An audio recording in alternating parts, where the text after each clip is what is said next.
Thanks.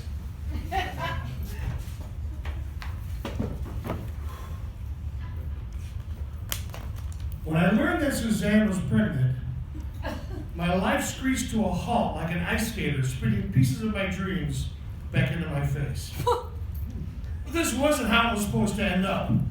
This was my beginning. This was only the first chapter in my rock and roll fantasy. It was 1987. I had unnecessarily long hair.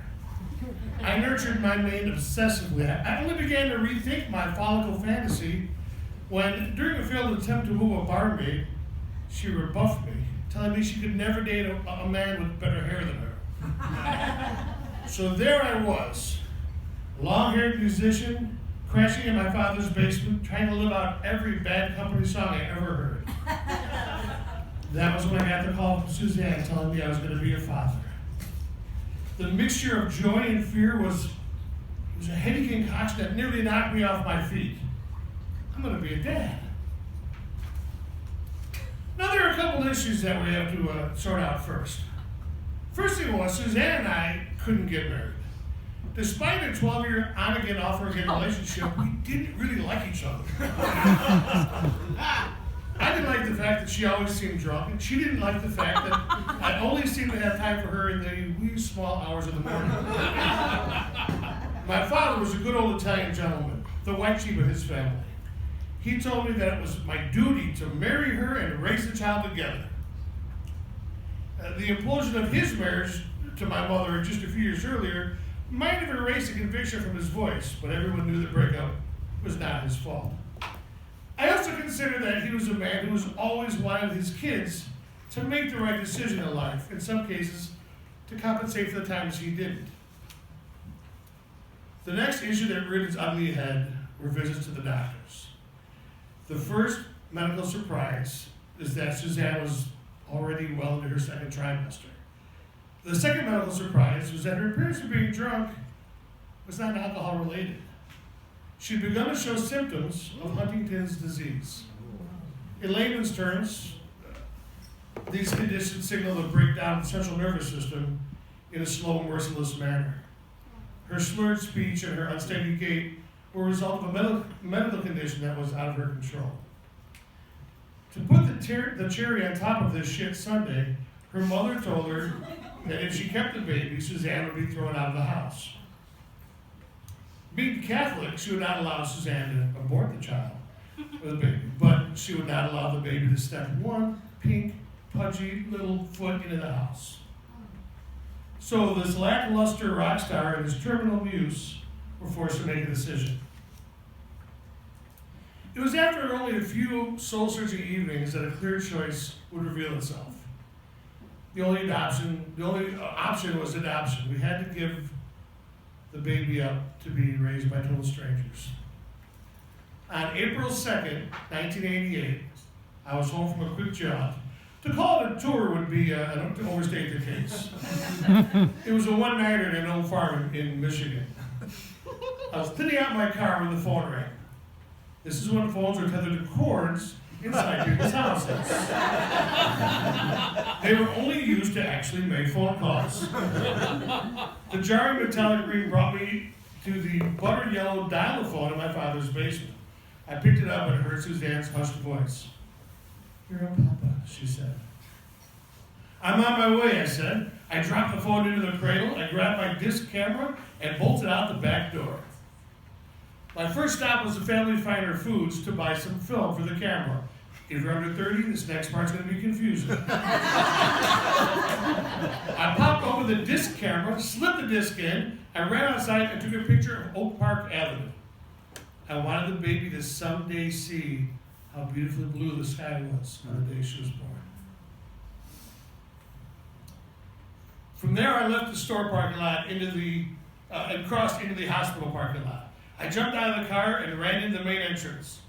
This was the same entrance. As a kid, I sold case after case of Boy Scout candy to the nurses and the doctors coming and going. I approached the security desk and I told the woman I was there to see my baby.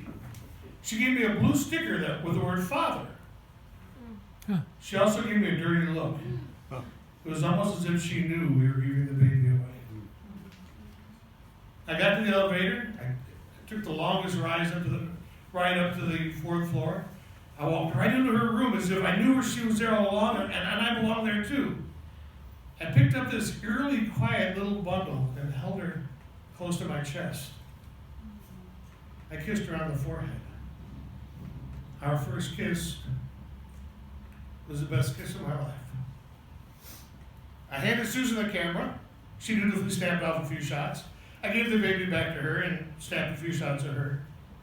Then I took the baby back in my arms. Now, at this point, I had no idea what to do. So I did what I do best. I sang to the little baby. I told her stories she would never understand. It was all pretty awkward, but I knew for a moment I was where I needed to be until Nurse Ratched came into the room. She came at me like I was a free dinner. She grabbed the baby out of my arms, and she began to call and cackle about this and about that. All I could do was gasp for air and point to the side. Father, Father. The little monster grabbed me by my arm, and she led me to this huge sink. She turned on the water. It was hot enough to cook pasta. Then she covered my hands in this thick neon blue soap. From the folds of her hospital clothes, a stiff brush materialized. She began to scrub my fingers. Nurse Ratched's idea of scrubbing seemed to involve removing layers of skin. Then came the robe. In a big veneer cabinet, she found an undersized surgical robe. It didn't bother her that it was way too small for me. She tied the neck strings tighter than she needed to. She led me down the hall. Back in the room, she picked up the baby and gently handed her to me. With her job done, she padded out of the room and back to her little cave under the bridge.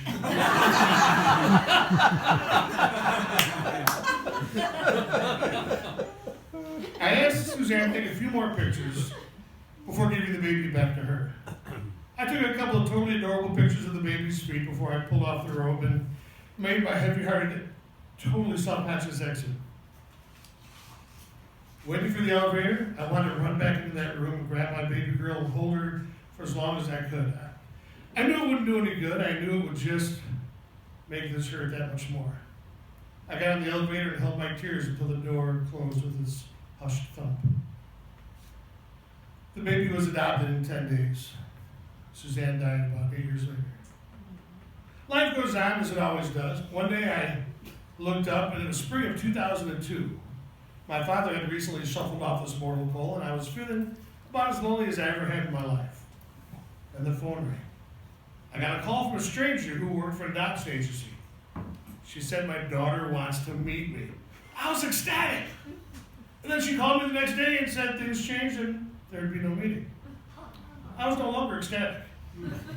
A week went by and the woman called me again. This time it's real, she said. You'll forgive me if I don't believe you, I replied. August 21st, IIT campus on State Street, she said. Do you know where that is? As the words ran from the receiver into my ear, I fell into the overstuffed chair and started frantically searching for a pen and paper. Why on earth would a writer have a pen and paper handy? I had a week to prepare. First thing I did was I bought her a purple watch and a silver necklace with a heart pendant. The pendant made sense. The watch, that even surprised me. On the day of the meeting, my brother and I showed up early. My stomach was as calm as Saigon in 1975.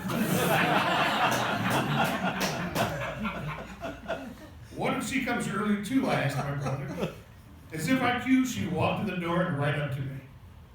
Before I knew it, we were hugging and getting a little misty. In that brief moment, I was able to kiss her on the forehead again. Our first kiss for a second time. She and I sat at a long table and began to talk. My brother and her parents gave us a room. We had 14 years to go over. There was so much we wanted to say to each other. Jill is 28 now. She is a clinical social worker living in LA, having earned her master's from USC. We maintain steady contact. I've been to all the major graduations. I go to LA a few times a year to visit. When she comes home, we go to Pequot's for deep dish pizza and then Garrett's for popcorn. Jill is clearly no longer the early, quiet baby I held on that spring day in 1988. She's a talker. She tells her own stories. She never shuts up, just like her dad.